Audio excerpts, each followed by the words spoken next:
I finally hit 13,000 miles and have had this truck for 8 months. So let's go over the good and the bad. So right off the bat, I absolutely love this truck. There's nothing really bad about it, but I could definitely nitpick. And was honestly well worth it over like a sports car. So I definitely got my money's worth. So as of right now, the only bad thing, I guess a couple bad things, is the miles per gallon. I fill up 3 times a week, $80 each time. I do drive a good amount. Gym, fishing, just out fucking around. And since this one is supercharged, I kind of had to go catless. If not, I'm gonna blow up my motor. So the only problem with that, it's a 5.0 catless supercharged. So it is ridiculously loud. That's also why I got that exhaust. So it comes to the back. So there's not much cabin noise. Absolutely no drone with the AWE though. But if you get boosted, you will have to go catless. If not, you're going to blow your motor up. But the problem with that, it is so loud. And it just doesn't sound the best since it is a Coyote.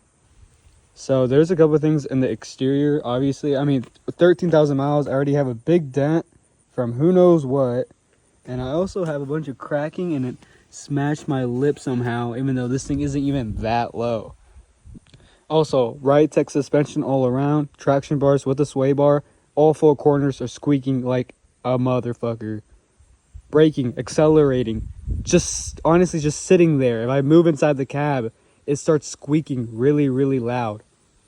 Which is really weird because it literally was dead silent. Then out of nowhere, hit 12,000 miles, started squeaking very mildly. Then out of nowhere, crazy loud. Like it just squeaks for everything. I also have noticed that in the suspension, the ride quality has definitely worsened. So it is a lot more bumpier. At least it feels bumpier. Maybe it's always been that way, but it feels bumpier. Like I'm inside rattling. I'm like shaking around every time I'm driving this thing. And this is not cheap suspension. This is still considered a little higher end when it comes to the drops for these things. The only other thing would be the interior. So the CarPlay sometimes doesn't connect, and it just like doesn't want to connect to my phone.